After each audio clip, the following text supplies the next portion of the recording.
Hello and welcome to From the Bench, a basketball podcast. I am your host for today, at least, and this segment of the From the Bench podcast. And joining me today, your main host and the main portion of the show, Jeff Chapman. Jeff, how are you? Good. How you doing, man? Doing well, doing well. It is that time of the year The for greatest time of the year. the diehards of, well, damn near everybody. I know we're gonna get into it because it's college basketball season. That's what we're here for, basketball, and it's March. So, with that said, I'm gonna let you get right into what the main podcast is gonna be about, and then what we're doing here today. Like a phoenix from the ashes, we arise today. From the bench is back. Um, we had a podcast for a while. For those of you that stuck around and watched that, we appreciate that. It was me and my buddy Max Macelia, who is no longer going to be behind the mic and will do all kinds of producing for me and whatnot. But we are back and we are better than ever. So, from the bench is getting a little of a restructure. We're going to talk college basketball heavy. When we were doing the podcast last, I got into a little bit of a hot water situation where when we were talking about the NCAA tournament, I think that would have been 2018 or 2019. I called a team that is in the tournament this year field the worst 3 seed in the history of NCAA tournaments. Well, I had a job interview with that team later that year, almost just a month later, and somehow that podcast made their way to them. So I cut all ties with podcasting from that moment, but we're back and we know how to do it now. We know how to do it better. And I'm going to use it to give you guys an insight to college basketball, give you the things you're not going to hear, the things that you read from beat writers. I'm going to give you the inside scoop from the coach's perspective. We're going to talk basketball. We're going to talk about a lot of games because that's all I do. As a video coordinator, I was at Wichita State. Unfortunately, we just got let go. Coach Isaac Brown, which I'll get into that someday because as for now, that's nothing we really need to dive into. But as a video coordinator, all I do is I watch basketball. I'm paid to break down and watch basketball. So I'm going to be able to give you guys insights and talk basketball to those that want to listen to it. And we're gonna take a really good look at the perspective of college basketball and how everything runs. All right. So from that lineup and kind of what the general podcast is going to be about today and this portion of the month, pretty much going forward in the future, is going to be dedicated to what we've dubbed this segment, this section of the podcast, Clipboard Madness. So Clipboard madness, madness, madness. there will be plenty of madness. It is March. It's been already an entertaining and wild March. We've had upsets, buzzer beaters, crazy conference tournaments, crazy games in general, pretty much throughout the season, but this month specifically. So, with that said, what does everybody get to look forward to, kind of with the Clipboard Madness portion of this podcast? We're going to talk a lot. We're going to talk about committees aspect of everything. We're going to talk about seedings. We're going to talk about games. We're going to talk about snubs. We're going to talk about just basically the parity that led to why we're here. And a big part of that for this year is the transfer portal. Yeah. So, with those kind of topics coming up, you guys have a general idea of what's coming. With all of that said, we're going to go ahead and dive right in, and I'm going to turn it over to Jeff for this portion of the program to start us off. The overview on kind of, as you just kind of mentioned, where we started for at least this season, and maybe some in references to how the committee's operated in the past, and then where we're at now, and just kind of go from there. So the first thing we're going to talk about when we get into this bracket setup this year is the respect and the analytical dive that the committee did. The committee did a great job this year. So as we talk about it here, we're going to talk about the fact that the committee really didn't respect high majors that didn't play the game the way that they wanted to play. Let's take, for instance, Texas A&M. Texas A&M got a 7 seed. Texas A&M finished second, went to the finals game of the SEC tournament and got a 7 seed. And a lot of people are like, why did Texas A&M get put there? Texas A&M should have been higher. The SEC play was so great. Texas A&M got put there because their non-con was dog water. They didn't play anybody. They took the easy way out. They lost some games they shouldn't, and they started to gel as a team at the beginning of the SEC tournament. And while I'm not saying that Texas A&M shouldn't be in the field, that's Texas A&M is a rightful team in the NCAA tournament. They're a defensive unit led by my boy Dexter Dennis down there in his 6th year of basketball, and they belong. But the committee was letting people know going forward, especially with this committee, because this committee should be together for the next 3-4 tournaments, if I understand that correctly. They're saying, hey, we're going to look at your entire body of work. We're not going to sit here and say, oh, they're on a run, they're doing great. Like Vanderbilt. Vanderbilt's a great thing to look at for this, because Vanderbilt's made a great run in the SEC tournament, won some games, made it to the semifinals. Everybody thinks, wow, that's a tournament team. They look good. They played good in the SEC tournament. They lost a lot of games they shouldn't have early. They didn't play well. The way that they scheduled wasn't great. So Vanderbilt was not a tournament team come time for the tournament. And it's all trying to eliminate recency biases in the turn. And I think the committee did a great job at that.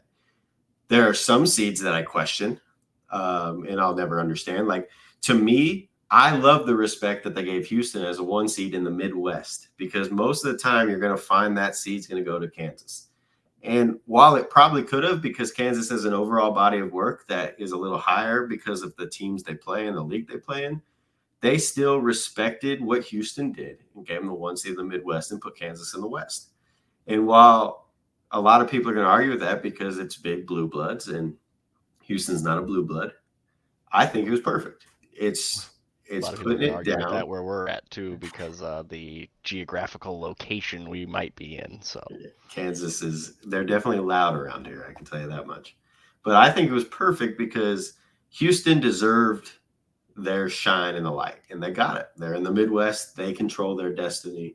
They're going to play in Kansas City, and that's not by any means close to Houston, but it is close for Kansas, and that's what Kansas missing out, and they're complaining they got to go to Las Vegas. But it is what it is, and it's the nature of the game. Take care of business all year. You won't have to worry about it. And while people are going to argue, they took care of business. They still won the Big 12. They slipped up in games they shouldn't have. Iowa State and all the tournament teams. I'm not going to. And yeah, by far and away, the Big 12 was the best conference in basketball. By far and away, I'm not taking that away from Kansas. And the American was maybe the 7th best. Maybe. I think you could argue that the Mountain West might have been better than the American this year. And as a coach that was in the American, I'm not going to fight you on that. They're probably the 6th or 7th best conference this year. So with that said, I love the way that everything was seated. The only complaints, the true complaints I have from the committee are, can we please, God, stop putting great mid-major teams to play each other in the first round? We want these mid-majors to succeed. Everybody wants a Cinderella story. And it's not even a Cinderella story because they're that good this year. But we got to stop pitting against each other in the round of 64. There is zero reason that these teams should play each other early. I mean, it takes away from the game. It takes away from everything that we could have gotten. Like San Diego State, it's hard to call them a Cinderella because they're a main name now in college basketball, but they're still a mid-major. They're here every year. Yeah, they play in a mid-major league. They're still a mid-major. In regards to all the seeding conversation, I want to ask you this. So you talked Houston and Kansas, and I find it interesting that when you're talking about the committee and what they valued or what they went ahead and discussed and went with, when they factored in the conference title games and the conference tournaments, Houston played that game without Marcus Sasser, who is their best player, pretty comfortably, and they got beat by Memphis, but they played that game without their best player. Kansas played that tournament without Bill Self due to medical reasons. The committee chair said that they basically threw the Houston game against Memphis in the AAC championship out because Marcus Sasser did not play in that game. The thing that I think people struggle with with the committee decisions and the seeding is you're always going to have seeding conversations. I think your point with the mid majors is fine. How much does the when they decide to throw stuff out, because they kind of contradicted themselves, and they're always going to somewhat when they have to come out and talk about each one of these picks individually, because the logic is never going to be perfectly fluid across all conversations and arguments. So when they valued those things with KU and Houston, how does that affect what they did with those 2 seeds and where one went to the West and one went to the Midwest, and how much you think that factored into that? I think when you're talking that kind of level, first of all, as the committee, they're in a tough situation, especially with regards to the American and the Big Ten. The American and the Big Ten are the last 2 games played on Sunday afternoon before the brackets are revealed. The American finishes maybe 30 minutes before the bracket comes out. Big Ten sometimes 5-10 minutes before the brackets are supposed to be coming out. So they make brackets with results both ways most of the time. So when Marcus Sasser got hurt on Saturday, I think that kind of cleaned it up for the committee. They didn't even have to really worry about if Memphis is going to win that or if Houston's going to win that. They kind of assumed like, hey, Memphis is probably going to win this game. Let's go ahead and operate under that fact. And they threw it out. As for KU, it's different because Marcus Sasser is the heartbeat to their team, minus Jamal Shed. Jamal Shed's kind of what makes them go, but Marcus Sasser is their best player. When you come to that, the comparison between a coach and a player is you kind of figure that, hey, we're at this point of the season. Coach Self has already coached into everything, and you're going to miss little aspects of coaching here and there in game. Like, you can't take that away. But for the most part, having all your players there is a higher indicator that you're going to win a game than missing your best player and having your coach. Like, if you're going to sit here and sign up for one of the two to happen, you're gonna ask for your head assistant to be the coach rather than lose Jalen Wilson for KU. Sure. So, okay, cool. I mean, because Norm's been there all year with Bill Self. Well, and not just this year, just this year. That KU staff's been together for most of them. Exactly, and he probably talked to Bill right before the game. Well, and he said they did, and that's part of the deal. Like, I understand that having Bill on the sideline is a thing and a big deal for the team and whatnot in that kind of an instance when you're not really sure if your coach is okay or whatnot in that first game. But you're several games in, several days in. They've had a chance probably to talk to coach and figure out where everything's at. At that point, it's back to business as usual, and business as usual with maybe motivation for playing for coach because he's not there now. So that's kind of where you get into the minutia. I'm sure the committee tries to keep that part of it out as much as possible, where you're dealing with trying to weigh people's emotions and how that stuff feels, because that's impossible. You're never going to do that. Exactly. You have to keep it kind of on a level playing field, and losing Marcus is higher than that. Yeah. So to your point about the mid majors and stuff playing each other, the conversation about the mid majors has been happening, and I know that we're probably more tuned into it in this area and in mid major market areas across the country more so than others. But the conversation has been happening for almost 2 decades now. It started a real conversation started a lot with, Wichita State's programs, George Mason's, the VCU teams back early. Like, when those teams made those runs, and it was, these mid majors, and then mid majors became kind of a staple. There was a team or 2 teams or 3 teams every year that were making runs, and that's continued. So how much does incorrectly seeding those teams still causing these matchups to where they're ending up playing each other? Because, like you mentioned, San Diego State's a mid-major, but they've been there so long now, they've established themselves. So, hey, they get a 5 seed. But that 5 seed is always going to get a 12 seed, and instead of it being, and those are what we consider the big upset matchups for the tournaments, right? Those are kind of always been your upset games. 5-12, 13-4s, those are going to be your main 2 for your upset games. So how does the committee go about seeding things correctly so that these mid-major teams that have established this repertoire, the Gonzaga, the St. Mary's, the San Diego States, for a long time, the Wichita States, the other places that have been here, done this, are consistent tournament teams.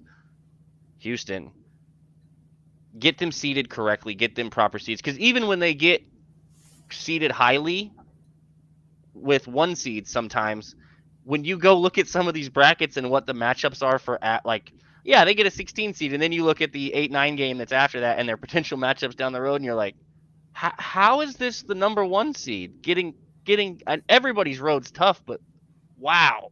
And that, it just feels like that happens a lot.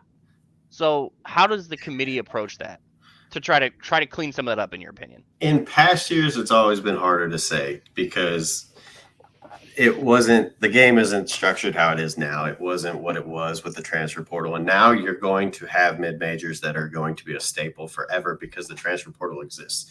You're going to be able to go get high major players and have multiple high major guys that have been in the NCAA tournament on lower level schools. And so I think you have to really weigh the advanced analytics going forward.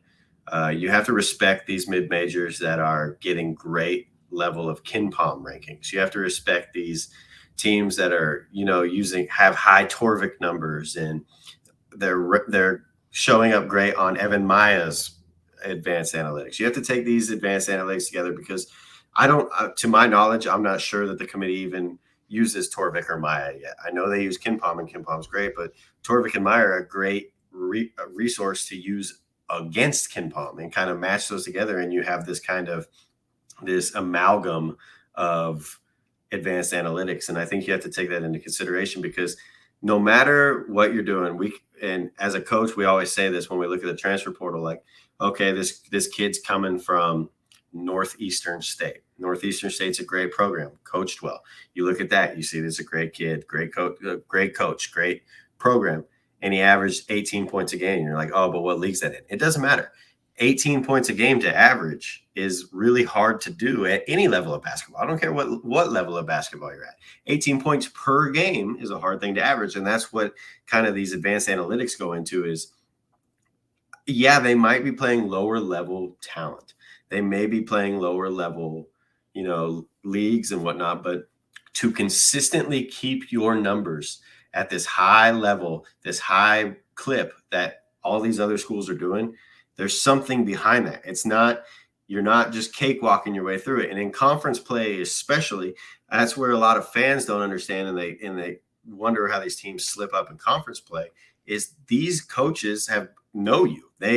For the most part, most coaches are tenure for at least 4 or 5 years.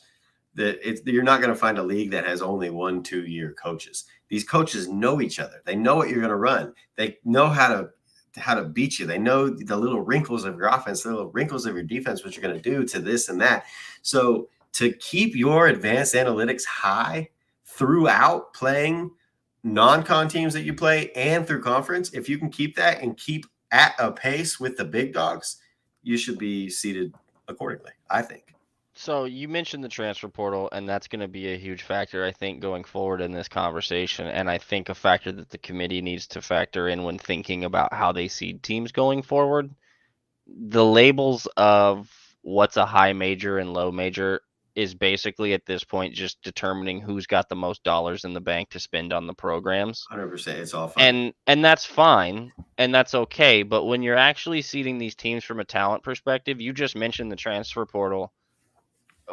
Everybody talks about the transfer portal and the number of kids that are in the transfer portal and how astronomical the numbers are. While yes, it can be a negative thing. There's a lot of movement. It can be a bad thing.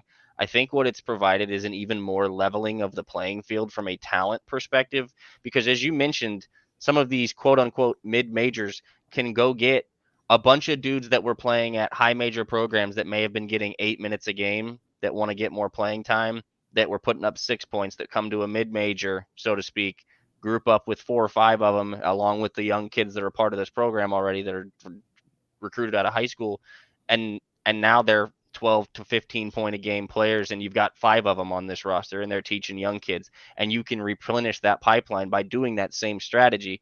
And I think it levels the talent playing field more so than we've seen in years past. And I think that's where we've seen some of these quote unquote lesser, lower conference ranking schools or whatnot, crawl up the advanced analytics matrices, because the analytics matrix is also take into account level of play to some extent, and they've seen the talent levels grow in those lower leagues, because you got guys that maybe were a freshman at such and such high major, got told, hey, you're not really going to get time here, but got all that work in with them, and then get to go transfer to some other school and either play right away in some instances, or sit a year and be in that program, and then you're a development guy and you're a veteran for that program, and it helps develop that program and up the talent level at that level. So from that aspect, the transfer portal gets a lot of topic from a coach's perspective, and from it evolving from, as you mentioned, in years past with how before the transfer portal to kind of this year where everybody's kind of understood the transfer portal now and it's really become a thing and everybody's really starting to use it. What's that look like from your guys' perspective, and how has it changed the approaches? From our perspective, it hasn't really changed anything because we're looking at the transfer portal as instant offense, instant get better. So, I mean, you can look at teams throughout the NCAA tournament right now. It works both ways. It works from mid-major to high major to low major. So, like a team like Kansas State, they weren't good last year. They weren't a team. They get a new coach. Their coach goes immediately into the portal. They're the 3 seed in the NCAA tournament. They went and got a kid that had been sitting out for a medical reason at a high major. They went and got a couple mid-major guys. They're balancing it out. Texas, one of their biggest keys on their team is a mid-major guy from New Mexico State, who is an older guy, has been through it, made the NCAA tournament last year, and now he's there anchoring a team that struggled with consistency. And so it goes both ways. And then you got teams like Oral Roberts who have fought the transfer portal off, who have kept their dudes like Max Abmas, who have been able to all while losing guys. They lost guys last year. They lost 2 last year that were really important. Ended up going to Texas Tech and helping Texas Tech get to the NCAA tournament. So a lot of these teams are going to use the transfer portal because it's instant fix. When you take a kid out of JUCO and you take a kid out of high school, and you're still going to have to do this, you're still going to have to push them. But if you take a kid out of a transfer portal, okay, 1, he understands the pace and speed of play in college basketball. 2, he's probably been coached a little bit, unless he just is taken from a staff that is not doing what you regard as how you want him coached. And 3, they're ready to go. They know what they're getting themselves into. There's no learning curve. The only learning curve you have is with a new system, and that's going to be with any level of play. So if you eliminate 2 to 3 of the learning curves, that's why the transfer portal is so great. But it's also what makes the transfer portal so bad. However, the new rules of one-time transfer, after that's over and you have no transfer, it's going to limit the numbers. And I understand I'm saying that as the transfer portal had a peak record 2 days ago of the highest kids ever in it at one point. But once these kids start to kind of balance out and understand, hey, I think it's 42% of kids that went in the transfer portal last year ended up going to a lower level or didn't have a scholarship at all. So you got to know when you go in there, people are picking and they're being selective, because if the new rules in NCAA basketball are, if I'm at an institution, let's say I'm at UConn, and I take a transfer from the University of Texas, that kid comes in and he doesn't transfer anywhere else and he doesn't play for me, I'm on hook for his scholarship. So if he leaves the school, just leaves, I'm on hook for his scholarship for the remaining years that he had in college basketball, because I took him as a transfer. They're trying to make sure that we're not just taking transfers, we're being very selective with our transfers that we take. So if the kid decided to quit and he had 3 years left, I lose a scholarship for 3 years because the kid decided to quit. So the transfer portal is going to be a lot more calculated and the NCAA is trying to make sure that's the case. I think some rules are going to get loosened up and kind of ironed back, because some of them are a little tight. But as of now, I think the transfer portal is going to benefit mid-major, low major, and high major, as long as the coach does his due diligence. Yeah. And something else for the kids to remember when you're going into that portal, there's a never-ending supply of high school kids coming up too. There's a finite amount of spots in Division I basketball. Every team that's successful has a JUCO player. Never forget that. Don't disrespect my JUCO boys. Yeah. So now that we've kind of done the overview and a lot of this analytical type stuff that you are going to want to get into as far as the advanced metrics, are you ready to go into the bracket a little bit here? I'm ready. All right, so let's start it off. We're going to start off in the round of 64, and we're going to take it all the way down and go down through the 64 and 32, because you guys will not see us again until after this weekend, because there's college basketball on. I'm going to go enjoy the games with everybody else, trust me. Yeah, there's college basketball on for the next 4 days straight. I'm not coaching right now. I'm getting in it, just like everybody else. That said, we're going to jump right into the let's start with the South region. And in the South region, leading off the South, we have if I can get my little bracket here to play along. We've got the 1 seed Alabama taking on Texas A&M Corpus Christi. So, no disrespect to Steve Lutz and co. down here in Texas A&M Corpus Christi. Great team. He's done a hell of a job with the building of that program, and he will probably get a job this cycle. You will probably not see Steve Lutz on the sideline of Texas A&M Corpus Christi after this game against Alabama. With that being said, Alabama is going to wipe the floor with Texas A&M, but Texas A&M is going to compete. They're going to play hard the whole way. They're going to compete, and I wouldn't be surprised if at halftime you're wondering what's going on here. They're playing up to it. They're going to run out of smoke. They're going to run out of steam. They're going to, they're playing Alabama. They're playing the number 1 team in the country, the number 1 overall seed. But Texas A&M will put up a fight. And shout out to Steve Lutz, hell of a coach, hell of a ball coach. Gonna have that 16 seed ready to play. All right. I wanted to get that game kind of out of the way before we got too deep into the bracket. Generally speaking, on this side of the South region, do you have any overarching or overviewing thoughts on how this region looks?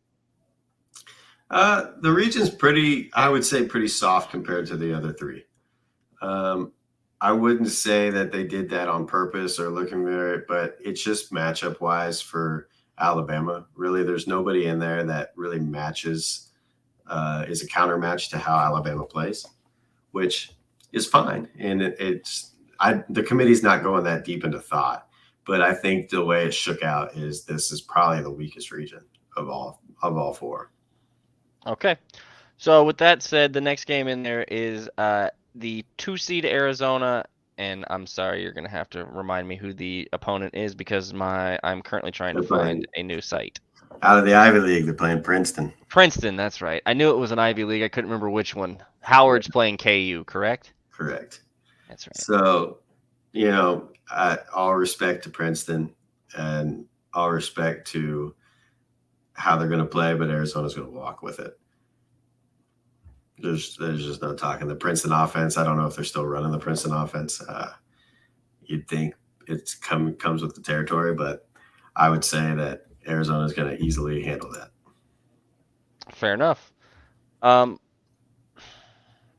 that game though, and where remind me in this region where the regionals are being played for most of these games?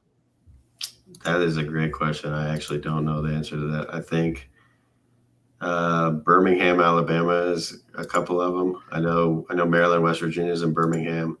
I know Orlando, Florida. I think it's all places like that. This one's in the Baylor's playing in Colorado. So it looks like Birmingham, Orlando, and Colorado in Denver is what it looks like to me.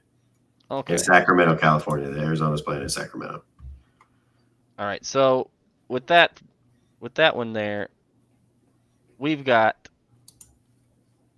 So I could just go down the line here. So from underneath Alabama, it's going to be Maryland and West Virginia. And Maryland, West Virginia is a heck of a game. It's kind of an offensive-defensive matchup. Coach Willard's got Maryland humming, and I think it's his first year. I think it might be his first year or second year. I don't remember off the top of my head. Because last year's run, St. Peter's was last year, correct? Their run to the whatever they made it to. I think that was last year. So I think this is Coach Willard's first year at Maryland. But Maryland, he's got them humming. Maryland, West Virginia is a absolute crapshoot, whichever way you want to look at it. So whatever you go here, I believe Maryland's going to take it. I think they're going to edge them out. West Virginia relies too heavily on big plays and, the 3 ball with Eric Stevenson out there. And so I'm going to say Maryland wins this game. Moving on to the 5-12, we got one of my biggest gripes of the entire tournament, San Diego State versus College of Charleston, because San Diego State's a hell of a team playing a hell of a schedule, hell of basketball. College of Charleston, same way, only 3 losses on the year. One of those teams that you want to see go up against the big blue blood, but instead we get to see them go up against a team that we wanted to watch another team go up against the blue blood. This game is going to be a trendy upset pick, I think, for College of Charleston. I think they can do it. I do. And I would not fault anybody for taking this upset pick. However, I believe San Diego State wins the game by 3 or 4, maybe 5 points. I think it's going to be close. It's going to come down to it. We might get a buzzer beater. This is definitely a buzzer beater potential game. And it's going to be a trendy upset pick. I don't fault anybody that takes that. I think it's very trendy. I think it's a good pick. I would not be shocked at all if College of Charleston wins this game. However, I think San Diego State takes care of business. And then we got another game, which I don't think it'll be as trendy of an upset pick, but I personally think it's a good one to gamble on if you don't think Virginia's going to make it. To give you to make sure you were correct, this is Kevin Willard's first year at Perfect. At Maryland, so that is on there. And you mentioned the trendy pick between the College of Charleston and San Diego State. That's one of those games where, when we were discussing earlier the seeding conversation and the proper seeds and these teams playing each other, this is one of the games that drew your attention and drew my attention immediately. So I just wanted to make sure that everybody was on the same page with Mr. Willard being his first year at Maryland was correct there. So. My years run together. Sometimes I get that mixed up, but he's done a hell of a job in year 1. I thought it might have been year 2. Hell of a job in year 1. Maryland's going to get back to what they're supposed to be in College Park. College Park's going to love him. So back to Virginia Furman now, the 4-13 matchup. This is a game that has incredible potential. You have Virginia, who is Tony Bennett's Virginia. They are as defensive minded as you can imagine. They play their butts off on defense. They're going to guard you. They're going to get in you. They're going to run their system. They're going to take up the shot clock. They're going to do what they do. On the other side of this, you have Furman, who is going to light that thing up. For instance, Virginia takes about 19 threes a game. Furman's taking 28 threes a game. It's going to be interesting to see what budge. It's going to be a rock and a hard place. So we're going to see which gives up first, which immovable force is going to bend and break. Is Furman going to not score, or is Virginia going to have to score? And I think that's what's going to determine the game. If Furman cannot score, Virginia's going to win the game. If Virginia is forced to score, I think Furman's going to win the game. And what makes it a little more interesting for me is if Furman wins, I don't think Furman's moving on far. But if Virginia wins, I think Virginia could wiggle their way all the way to at least the Sweet 16 and maybe even Elite 8 if they can stop Alabama from scoring. I'm getting ahead of myself on that. All right, give me a lean. Give me a lean in this game. You don't have to pick it. Give me a lean. I'm leaning. Oh, God. I think Virginia's defense is going to be a little too much to handle. I think it's going to be a little too much to handle. That means we are at Creighton and NC State. Creighton and NC State is a fun one because I will be quiet because I have personal biases just from history of fandom. I will be quiet. All my years at Wichita State, Creighton was the enemy. But objectively speaking, Creighton's a great team that went on a run late. Yeah. And looks like they're playing their best ball of the year, which is, if you want to be playing your best ball, you want to be playing it in March and not in December or January. And Creighton's definitely filling that role. NC State's one of the bubble teams. Got in. This is one of my gripes here with NC State as an 11.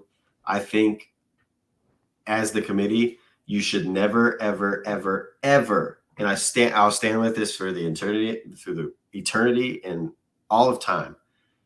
If you have a bubble team, a high major bubble team like NC State, they play in the ACC, which is typically one of the 1-2 conference in the country.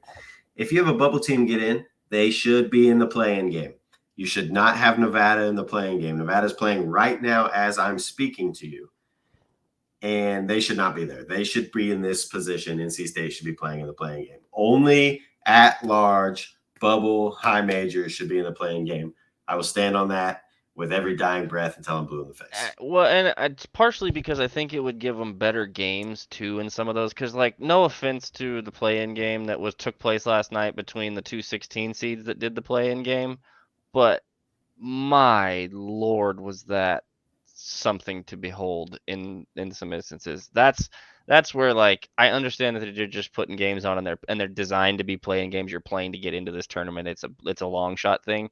But if you're going to do it and you're going to have these teams that are on the bubble and didn't earn their way in a conference title game or win through a season, especially in the small schools, most of those teams that end up winning the conference tournament also usually had either an exceptional regular season or won the regular season title also. So as opposed to having those two teams play each other, let them have their shine against their one seed and take their lumps that they're going to take, and let these big major bubble teams play each other on the days before the tournament. It'll give you more eyeballs. It'll give you more revenue as a sport. It'll be better for the sports viewership and the growth of the sport, I think, as well. And I think it would do something for the integrity of these play-in games and these seeds when you do bring them into the tournament as that 11 seed. That's a tested 11 seed. At least they had to get into the tournament as a bubble team. If you're on the bubble, you should have to play to get in.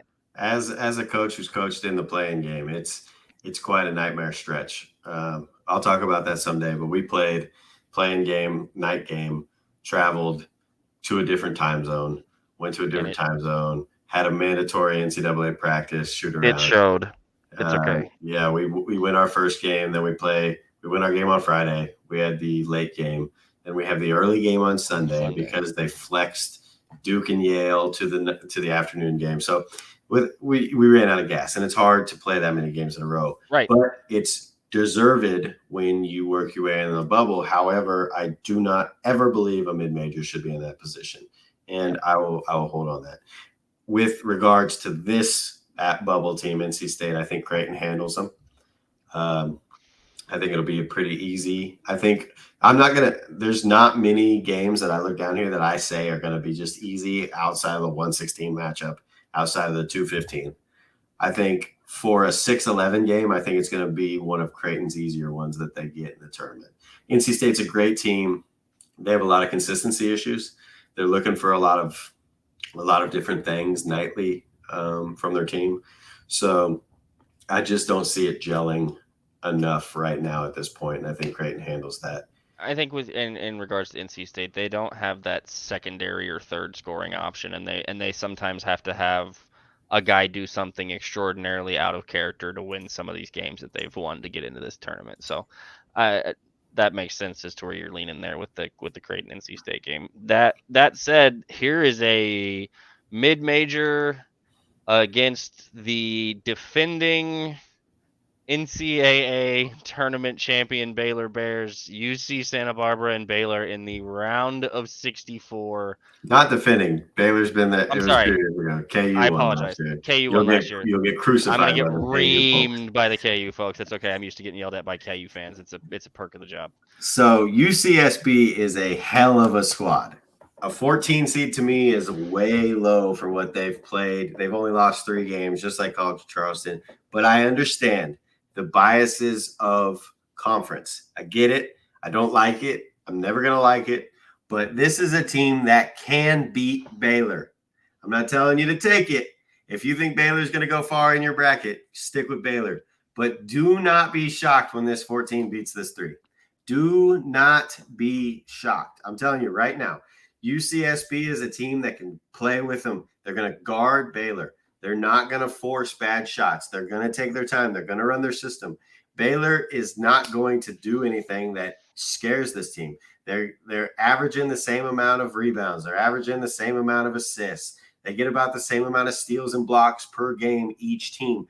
It's going to be a fun one, and UCSB doesn't turn the ball over, and Baylor's going to need that because this game is going to be so many lower possessions than what Baylor normally gets. And UCSB is going to play inside out. They're not going to jack threes. They're not going to force bad shots from the outside. They're going to throw that thing inside. They're going to make Baylor stop it, and if Baylor stops it, then they're going to work it out. But they're going to get that ball inside.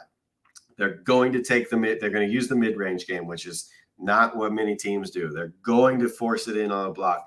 And Baylor is going to have to play a type of game they haven't played maybe all conference or all year. They're going to come up against a team that is well coached, together, older, and ready to play.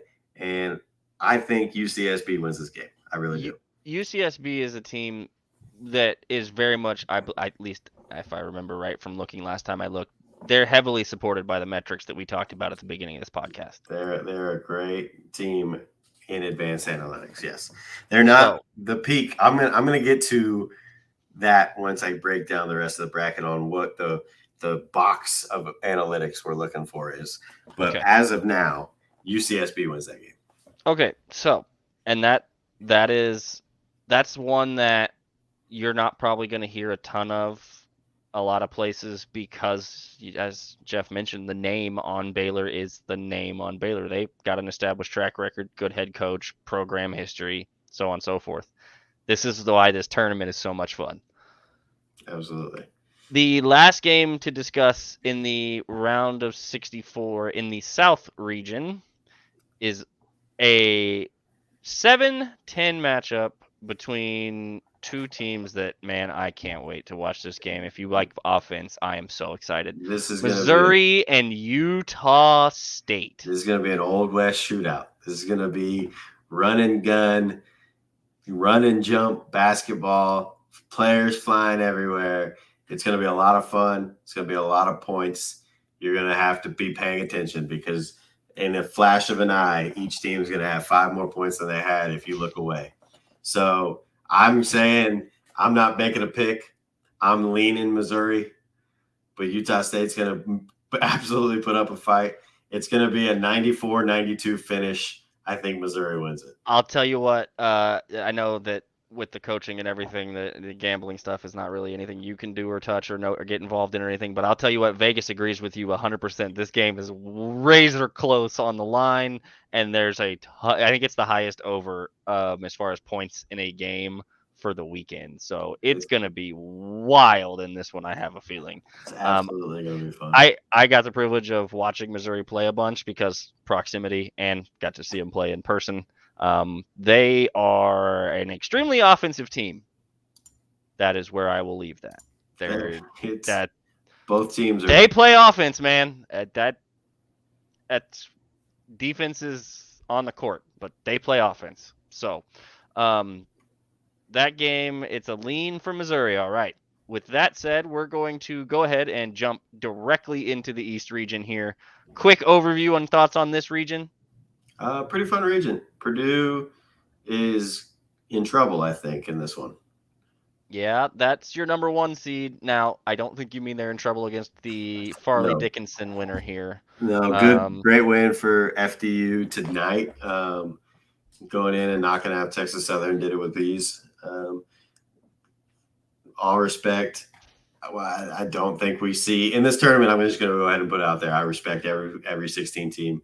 I don't think we get a UMBC this year.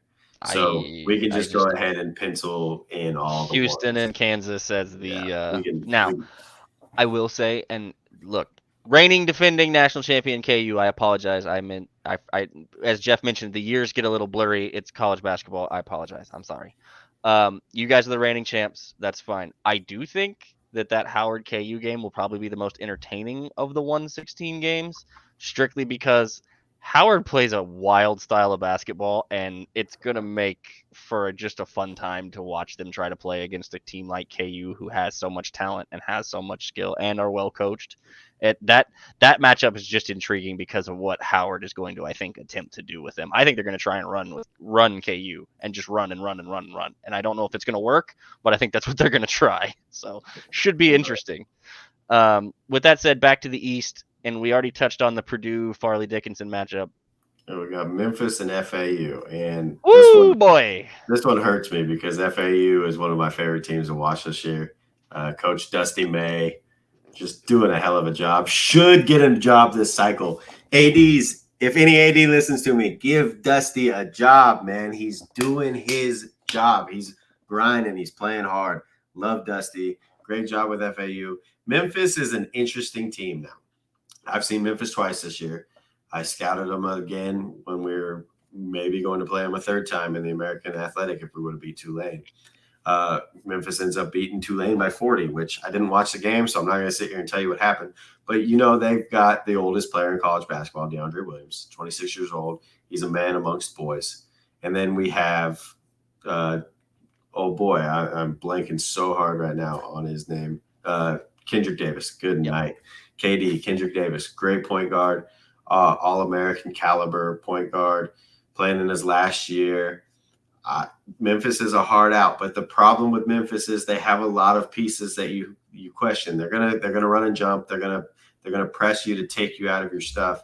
But I think FAU has the ability to, as long as they know what they're doing on their ball screen coverages and they know what they're doing against this pressure defense, I think FAU wins this game.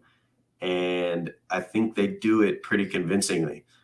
Now, if they don't take care of the ball, Memphis could run them out of the gym. Yep. But I do think FAU wins this game. And this is another game that I've got circled for a very high scoring contest, It'll just be based on the extremely fun. styles of the two teams. The next matchup there is, God, I think it's my favorite 12-5 upset of the tournament, in my opinion. Oral Roberts and Duke, and Oral Roberts is absolutely loaded. That's a good Duke basketball team. ORU is no joke. That game is going to be a great basketball game. I think Duke ORU is going to be a trendy pick. It's going to be a very trendy upset pick. I think Oral Roberts is a great team. I think led by Max Abmas, one of my favorite players to ever come through college basketball ever. I will always, if anybody's asked me, like back in my day, there was a kid that played for Illinois State named Osiris Eldridge, who is just an electric factory. Love him. Max Abmas is kind of that Osiris Eldridge for me from this generation, of a guy that I'm always going to know, that's just so obscure to most that I'm going to look back fondly and I'll be like, man, that Max Abmas dude, he was a hooper. That's the guy. That's the guy you hear on the segments or the Twitter accounts that do random college athletes that people didn't realize were, or where they played, where you get the tweets where they put out like, oh yeah, Mitch Lightfoot from KU. I just throwing random names out because he happened to be the last guy I saw somebody they tweet one of those about. But just one of those dudes that not everybody's gonna know that name, but may become a household name in this tournament if Oral Roberts goes on a run. That's what this tournament allows it to do. That said, I know you're probably not leaning to the trend here. I think you're probably fading Duke a little here, going towards Duke. I'm fading Duke. I wouldn't be surprised if ORU wins, and if they do, it's because Max Abmas is going to become a household name. But you're heading Duke. I think that's Duke fair. probably takes care of business. I really like ORU. I've watched them a lot this year for love a multitude of random reasons. Coach Mills is doing a great job with that program. Built it up. Kept those guys in there for the most part. Would love those athletes to get that win because, man, they've really stuck it out in the era of transfer portal. All right, I've been waiting to talk to you about this one on camera for a little bit now since the bracket dropped.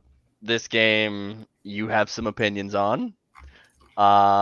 Louisiana, Tennessee. That would be the University of Louisiana Lafayette. The Raging Cajuns against 4-13 Tennessee Volunteers.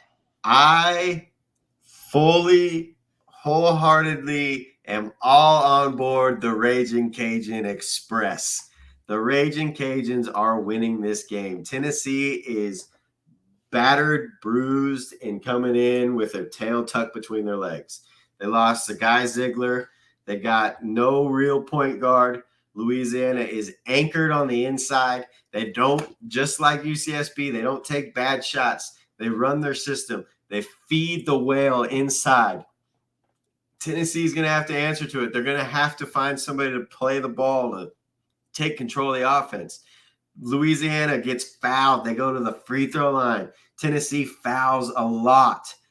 It's going to be one of those games where everybody's like, what happened to Tennessee? When in fact, it's the Raging Cajuns are getting a matchup that you just pray for. When you're sitting there waiting to hear your name after you won that conference tournament or you're on the bubble, you're like, who am I going to get? And Tennessee, of all teams, is who Louisiana is thanking the heavens that they got. The basketball gods gave them a matchup that the Raging Cajuns are going to the round of 32. This is a styles make fights thing. This is a book it. Tennessee fouls 17 times a game. and Louisiana gets 22 free throws a game. That means that Tennessee already fouls a lot and they get to the free throw line a lot. They're going to get more fouls out of Tennessee. And Tennessee is a team that cannot afford to foul right now because they are thin. Yep. Raging Cajuns, round of 32. All right.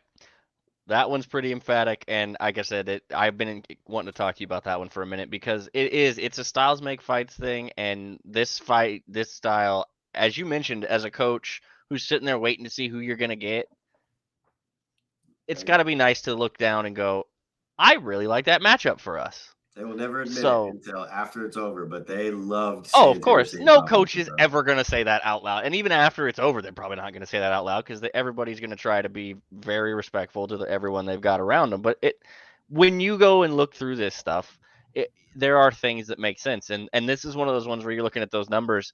Styles make fights, and the Louisiana Lafayette Raging Cajuns are set to make a run at Duke in the next round. With that said, the next game is the 6-11. That would be Kentucky and Providence. And Kentucky coming off a performance they would probably like to have back in the SEC tournament, and heading into this. And then Providence. So where are we headed here? Kentucky's had a pretty tumultuous season.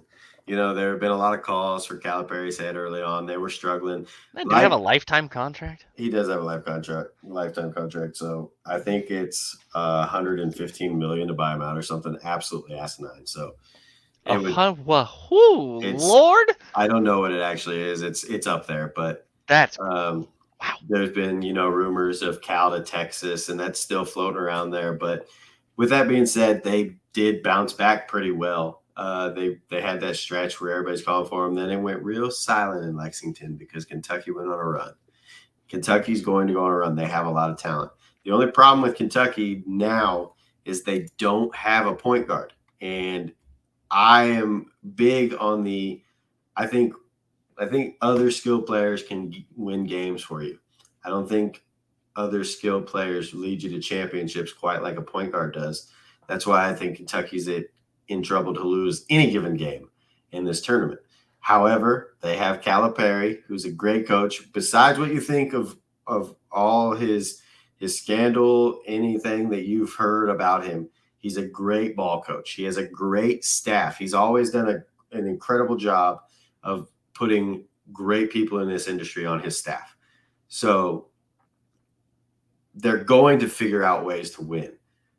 This game is one of those where I'm not going to be shocked either way. The Providence gets to the free throw line more. They don't really rebound as well on the offensive end as Kentucky does because Oscar Tshiebwe is an absolute monster down there. But Tshiebwe fouls a lot, and Providence draws fouls. So the biggest thing for this game for me is to see how Kentucky can keep Oscar Tshiebwe on the floor. With Oscar Tshiebwe on the floor, at any given point, you have a chance to win that game.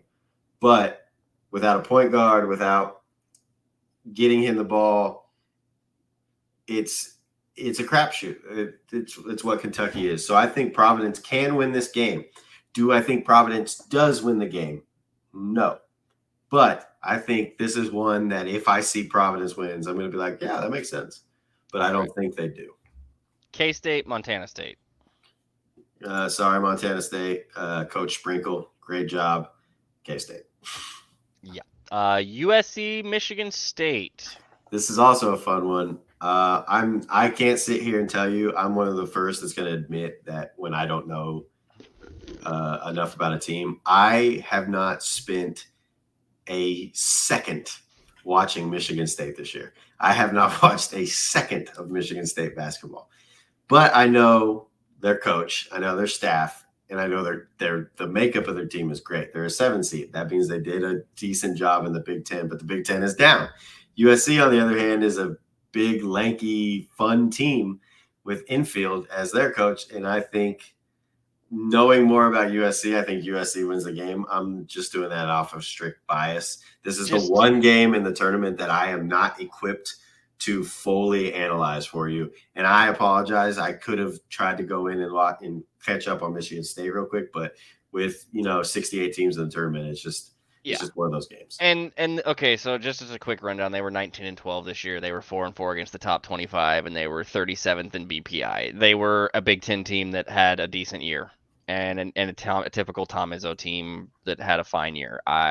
They had some up and down. I saw them a couple times. It was okay. The team I've seen less of is USC because their games start at like midnight. And I'm always up and up doing something, so I throw it on. But USC is a defensive-minded team this year. They're going to force turnovers. This feels like a rock fight waiting to happen. Yeah, USC is going to get more turnovers. They're going to block more shots. They're going to rebound the ball on the offensive end better than Michigan State. So it's a rock fight waiting to happen. I'm going USC strictly off my biases. Okay. With that, we don't even have to talk about it. Marquette, probably the best 2 seed of the tournament, moving past Vermont. Vermont, American East, great run. You're a powerhouse. I love the Catamounts. Love everything you've done. Sorry you got Marquette. Marquette moves.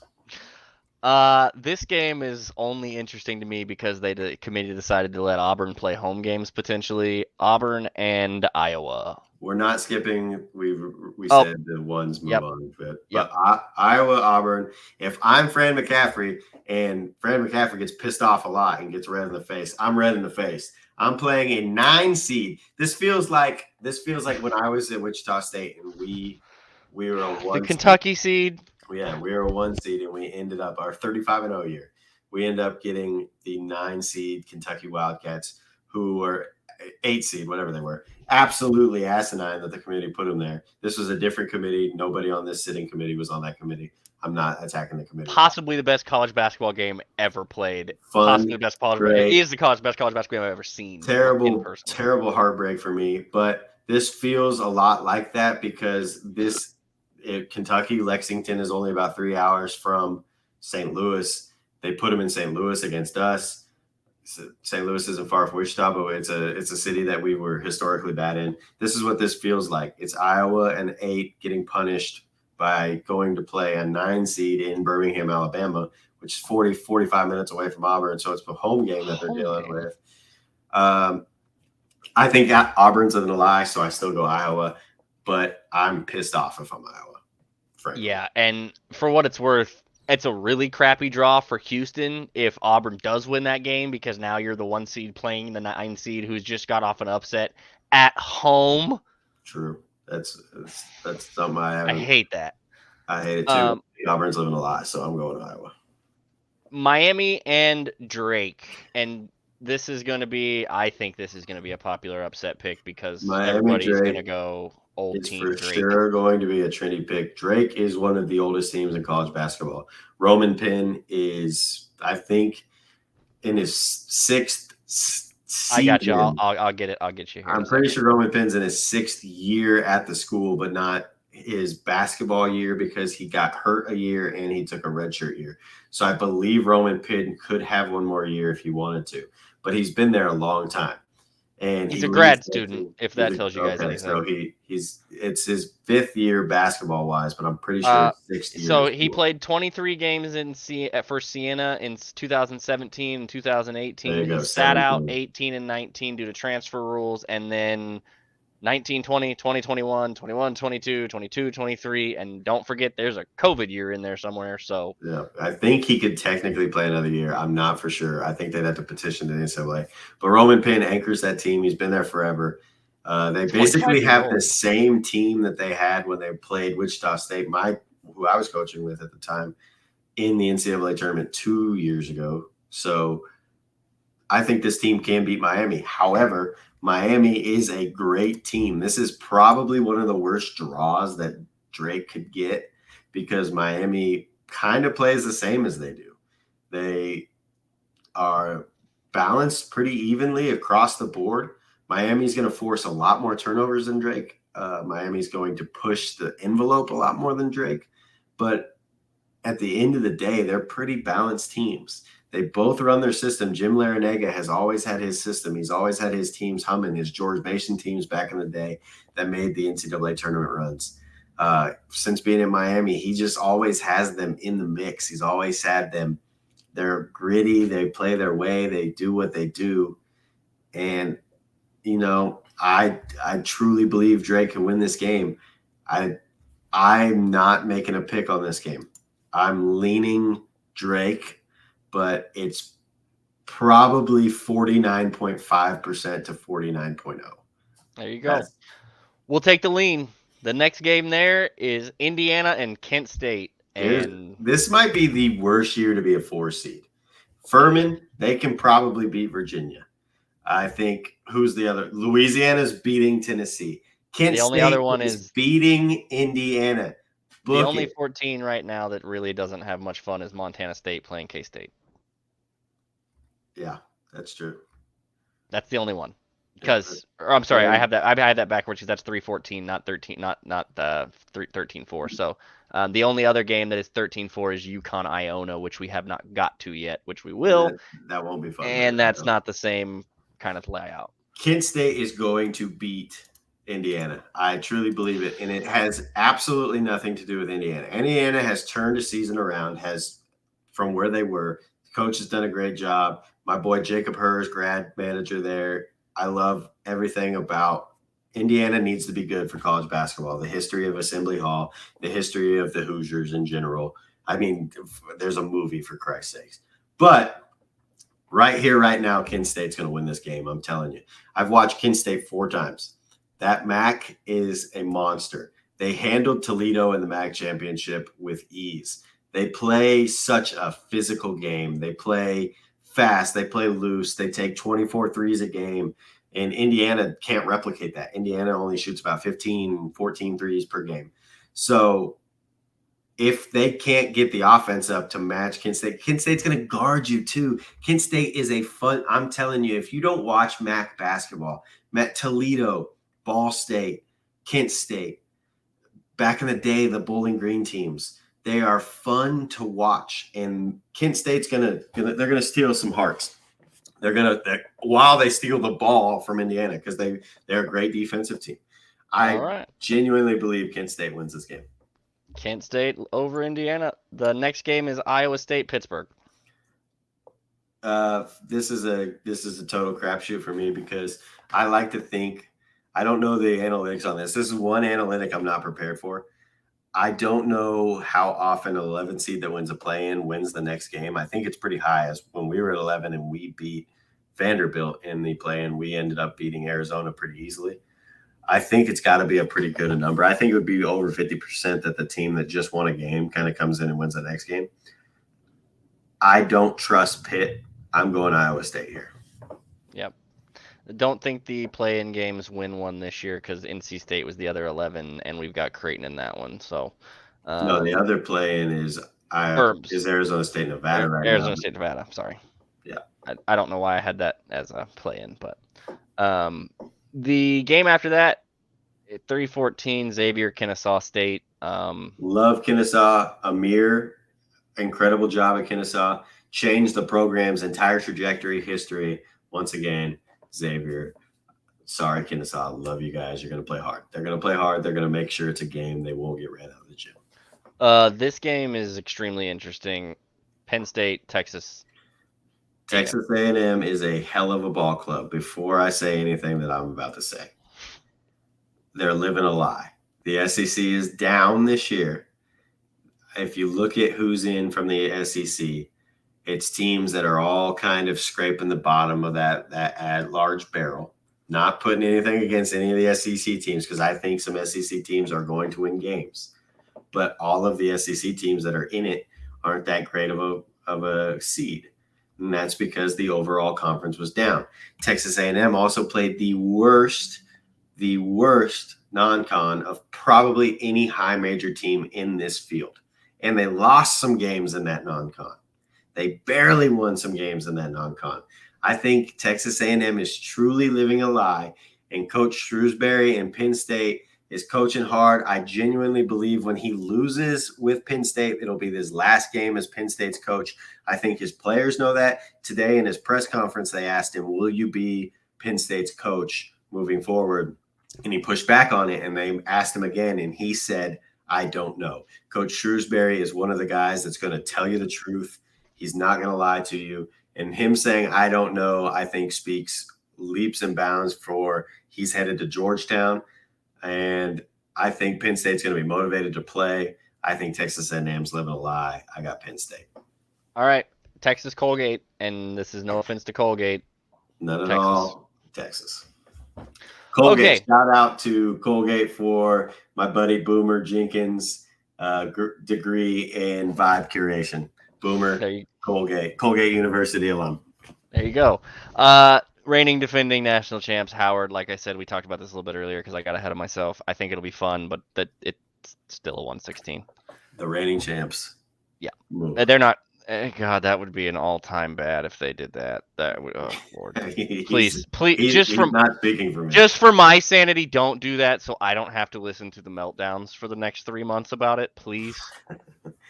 God. He's not speaking Arkansas, Illinois. No, I'm not trying to manifest that one. I actually would rather them not lose that game. I would rather them not. Arkansas, Illinois is a fun game. 8-9s are always fun. Let's not kid ourselves, but this one is a lean game for me too. I can't straight up pick it. This is 8-9s or should always be leans if the committee does it right, which the fact that they've all been leans for me means the committee. It's a good signal. Together. The thing about this is I think rebounding is what wins this game, and Illinois is a better rebounding team. So I'm leaning Illinois here, and that's strictly why. I think either team could win. And another battle of 5-12s that are both mid-major-ish programs that probably shouldn't be playing each other. St. Mary's and VCU. Absolutely nightmare of a situation for these two proud programs. Should be playing a team that we want to root for them against. St. Mary's, very skilled team, very fun. VCU, very skilled team, very fun. VCU is hotter right now to me than St. Mary's, making a run, rolling through their conference tournament. St. Mary's doesn't play quite as much of competition that VCU does, so there I'm giving the lean to VCU. That, and then when they do, it's Gonzaga, and then that last time against Gonzaga. They did beat Gonzaga, but the next time was not as kind. That next time was 4-13 game that we already kind of mentioned isn't going to be like the other 4-13s. UConn, Iona. I think Iona is a great team. Coach Pitino is one of the best to ever do it in the history of the game. I will never, ever knock that. And outside of all scandals, just like Coach Cal, we're not going to talk about that. He's a great ball coach on the floor. UConn, after I'm done picking these picks, I'm going to come back to UConn because UConn fits a select box of analytics that we're looking for when it comes to the NCAA tournament. UConn's one of the hottest teams in the country right now. They got a fiery coach. They got a hell of a squad. I go UConn here. All right. UConn in there. TCU and the Arizona State-Nevada play-in game winner. So TCU's reeling. They lost probably their best player, Lampkin. There's a lot of drama going on. Lampkin accused Coach Dixon of being racist, and that's all playing out. I live and thrive under the mantra of close teams win close games, and the teams that they're going to win the most games are the teams with the least distractions. And TCU has a whole heaping world of distractions. I think Nevada is going to be Arizona State, who are playing right now. I'll give you an update to where we don't do that. That's what I was going to hold you up on. Okay. They're going to probably be playing Arizona State, barring a large collapse. Arizona State is currently leading Nevada 53-26 at halftime. Wow. Okay. Well, then I got Arizona State beating TCU. Yeah. So that's a game that I thought could go. The Arizona State Nevada playing game I thought could go one of two ways, and it's going the second way. I didn't think this would be the way it went specifically. I just thought I thought this would kind of be the score layout. I just thought the scores would be inverted. Everything I said holds true though. Close teams win close games. TCU doesn't feel like a close team right now.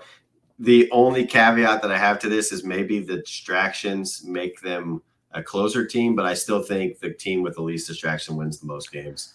And I got Arizona State. The winner of that game is going to get the winner of this next game, who is Gonzaga and Grand Canyon. And I'm just going to go on a limb here and say you're probably going Zaga over Grand Canyon, which means the winner of that next game is probably not going to matter all that much anyway because they're playing Gonzaga. So true. Grand Canyon, great team led by great Coach Drew. Played them earlier this year. They got a lot of guys that fight hard, play hard. They did. But Excellent game. They were a good team this year. With Gonzaga. Northwestern, Boise State. Two teams that are fun to watch. Teams you're not going to see very often. I love Boise State. I love the fight that Northwestern's had. And I don't trust Boise State to close a game. I've seen them in a lot of in-game situations when I was watching my boy Mo at New Mexico. I think that Northwestern wins this game. These two teams, for what it's worth, are extremely close in just about every single statistical category, whether it's points per game, opponents' points per game, BPI. They're very close. Closing games is a big thing, as Jeff just mentioned. Northwestern, UCLA and UNC Asheville. Love UNC Asheville. They're a team that shouldn't be in the NCAA tournament by metrics. They shouldn't be in the NCAA tournament by their standing in the conference. They won a hell of a conference tournament. They played as many games in as many days as anybody has in any tournament. And in this tournament, hell of an improbable run. It ends right here versus UCLA. All right. So with that, we have wrapped up the initial look through of the round of 64 and gone over the games. With that said, now we kind of want to do the overview of the statistical analytical brackets you were talking about, just to kind of give that perspective. Let's go ahead and do that now as we're wrapping up this round of 64 portion of the episode for part 1. Then we will get this wrapped up, and we'll see you guys in a day or two, or it may look very similar layouts to right now, but around round of 32. So one thing we want to talk about here, this is one thing you need to think about. Everybody that's filling out a bracket, anybody listening to me, if you skip to this part, this will be the most influential thing you need to think about when you're picking your brackets. Since all these stats are going to be reaching back to 1997. That's the farthest back this goes. Since 1999, we're going to start to narrow down our field of 64 with these stats. Since 1998, 100% of national championships have made their conference semifinal or better. Now, for teams in the NCAA tournament, there's 68 of them. 24 teams satisfy that stat. So we can narrow down those 64. We want to be in that range. Those 24 teams satisfy that stat. Since 2002, 100% of national champions have been a top 40 offensive rated KenPom team and a top 25 ranked defensive team. From that 24, when we put the top 40 KenPom to the top 25 KenPom, we get down to 7 teams that satisfy that metric. Those 7 teams are Texas, Creighton, Houston, Alabama, KU, Texas, UCLA, and UConn. So let's narrow it down from those 7 teams even more to try to help you here. So this is the weirdest stat of all time. I love it. I'm a nerd for the advanced analytics. I love it. Since 2002, looking back at week 6 in basketball play, week 6, this is just one of the weirdest stats of all time. If we go back and look at the AP top 25, week 6, of the national championships since 2002, 100% of those champions were in the top 12 of the AP top 25 in week 6. 5 of those 7 teams that satisfied our last metric were in the top 12 week 6. Those were UConn, Houston, Alabama, Texas, and Kansas. So when we take those 5 teams, those are the 5 teams that satisfy the metric of 100% of our national champions since 2002 particularly, but also kind of weighing in from 1999 because advanced analytics don't really go back that far. So with those 5 in mind, when you're making your bracket, the average in the last 12 NCAA tournaments, the sum of your Final Four, so the seed that you have in there, if you add those all together, the sum of the last 12 NCAA tournaments averages out at 13.7. So when you're looking at your brackets and you think this is the year for this person, it's probably not. That's the reality of it. Now, this gives you leeway if you have 3 1s to have a crazy seed in there. This gives you leeway if you have 2 2s, a 1 to have a crazy seed in there. So just when you're looking at your Final Four matchups, the sum of the last 12 tournaments has been 13.7. That's important to know because this is what 100% of the champions come from. Now, just a little caveat to add to it, which I think is funny, and it satisfies the biases that I've always lived under. If you are to find the U.S. map and you find where Lawrence, Kansas is, and you find where Waco, Texas are, they should be pretty close in line. Whichever is the farthest west, if you draw a line right outside of that city, no team has won a national championship on the west of that line since 1997. So West Coast, beware if you're buying a West Coast team. The Midwest and East have been the champions since 1997, east of Waco or Lawrence, whichever team is the furthest west. I didn't get deep into it to find out which city is geographically a little further west. So whichever one is, you draw a line, no team west of that has won. So with those deep dive analytics in mind, when you're making your bracket, just remember you're looking for those teams that fit those criteria. Since 2002, 100% of champions fit that criteria. You have 5 options. I believe one of those 5 will be the national champion.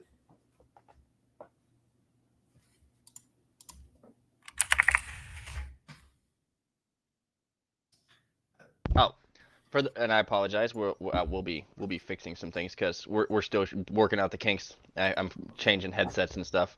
For those folks keeping track at home, that's Yukon, Texas, and Yukon, Texas, KU, Alabama, and Houston. KU, Alabama, and Houston. So you're 3 1 seeds, Texas and Yukon. Yeah, 2 and a 4. A 4. There you go. There you go. With that, guys, the relaunch of From the Bench and the inaugural portion of the good Lord, I am bad at this right now. Clipboard Madness is here. We have wrapped the 64 conversation. Jeff has been gracious enough to give us the insight for that. We're going to call this for right now. Come back and present you all with the round of 32. So we look forward to talking to you guys next time. In the meantime, check us out on all the social media handles. Those will be posted as we go through this, and we'll be giving you all the information for that. Thank you guys for tuning in, and we'll see you next time. Good luck on them brackets.